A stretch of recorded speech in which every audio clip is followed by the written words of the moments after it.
अस्सलामु अलैकुम वरहमतुल्लाहि वबरकातुहू। हामिदा मुसल्लिन अम्मा बाद फ़अऊज़ु बिल्लाहि मिनश्शैतानिर रजीम।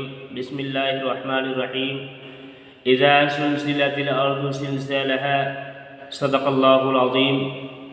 मेरे मोहतरम साथियों, आज मैं आप लोगों को एक ऐसी ही बात बताने वाला हूँ जो हमारे साथ मुताल्लिक़ है, दुनिया के हर इंसान के साथ मुताल्लिक़ है। और वो बात ये है कि रोज़े क़यामत के दिन अल्लाह पाक रब्बुल आलमीन जो हमारे ख़िलाफ़ जो गवाहन को बुलाएंगे, वो गवाहन कौन कौन है? क्या वो इंसान ही है, या कोई फ़रिश्ता है, या कोई जगह है, या वक्त है? इन सारी चीज़ों के बारे में मैं आज आप लोगों को बताने वाला हूँ। तो मेरे मोहतरम वाले साथियों, क़यामत के दिन हर इंसान के गुनाहों पर 8 गवाह बुलाएंगे। सबसे पहले जो गवाह बुलाया जाएगा वो सूरह ज़िलज़ाल में अल्लाह पाक रब्बुल आलमीन ने 5 और 6 नंबर आयत में फरमाया कि ज़मीन का वो टुकड़ा या वो ज़मीन का वो जगह या जिस जगह बंदा ने गुनाह किया होगा वह ज़मीन का टुकड़ा क़यामत के दिन उसके ख़िलाफ़ गवाही देगा। मेरे मोहतरम साथियों, इसीलिए हमें सावधानी से चलना है, होशियार होकर चलना है कि हम ज़मीन में चल रहे हैं तो क्या क़यामत के दिन यही ज़मीन हमारे ख़िलाफ़ गवाही देगा? तो हमें ये सोचना है कि अगर हमने यहाँ कोई गुनाह किया तो यही ज़मीन कल क़यामत के हमारे ख़िलाफ़ गवाही देगा। मेरे मोहतरम साथियों, और दूसरा गवाह जो है, अल्लाह पाक रब्बुल आलमीन ने सूरह बुरूज के आयत नंबर 3 में इरशाद फरमाया कि वो दिन भी गवाही देगा। क्या? वो दिन भी गवाही देगा जिस दिन बंदे ने गुनाह किया होगा। हमें सोचना है कि हम दिन में गुनाह करते हैं, न जाने क्या क्या गुनाह करते हैं, कितने गुनाह करते हैं, तो वो दिन भी हमारे लिए गवाही देगा और हमारे ख़िलाफ़ गवाही देगा। अल्लाह पाक रब्बुल आलमीन से कहेगा, या अल्लाह, ये बंदा जो है इसने मेरे रहते हुए गुनाह किया, मैं जो दिन हूँ मुझे दिन में भी गुनाह किया, तुम इसे सज़ा दो, इसको जहन्नम में फेंक दो। इसलिए हमें सावधानी से चलना है, ना तो हमें ज़मीन के ऊपर गुनाह करना है, ना तो दिन में गुनाह करना है। और तीसरा गवाह जो है, अल्लाह पाक रब्बुल आलमीन ने सूरह नूर में आयत नंबर जो है 24 नंबर में फरमाया गया है कि क़यामत के दिन बंदे की ज़बान गवाही देगी। ये जो ज़बान है ये भी हमारे ख़िलाफ़ गवाही देगा। आज भले ही हम इसी ज़बान को खुश रखने के लिए, इसको हमारे साथ चलने के लिए हम चाहे कितने भी लजीज़ खाने इसको क्यों ना दें, लेकिन अगर यही ज़बान से हमने नाहक बात कही या नाजायज़ तरीके पर कोई बात कह दिया या जायज़ नाजायज़ समझ कर भी हमने उसी ज़बान से उसे चख लिया या खा लिया, तो यही ज़बान क़यामत के दिन हमारे ख़िलाफ़ आ जाएंगे।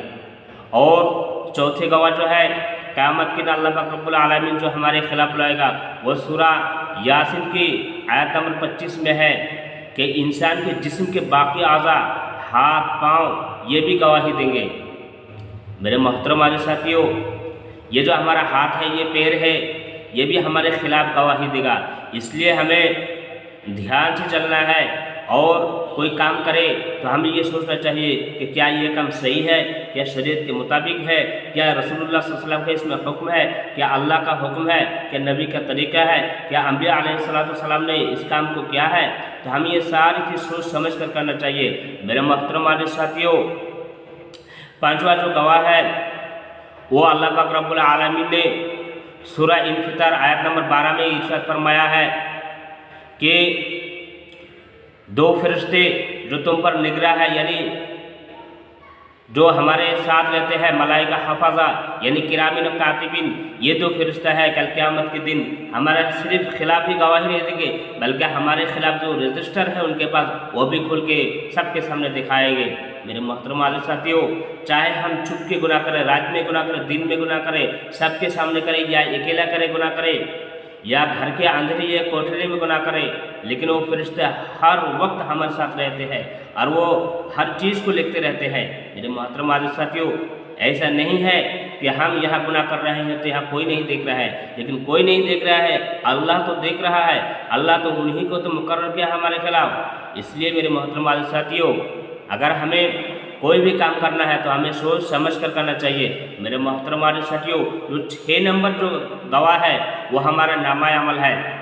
जो फरिश्ता लिख रहे हैं और देख रहे हैं वो हमारे खिलाफ गवाही देंगे, हमारी ज़बान गवाही देगी, हमारा नामा अमल भी दिखाया जाएगा।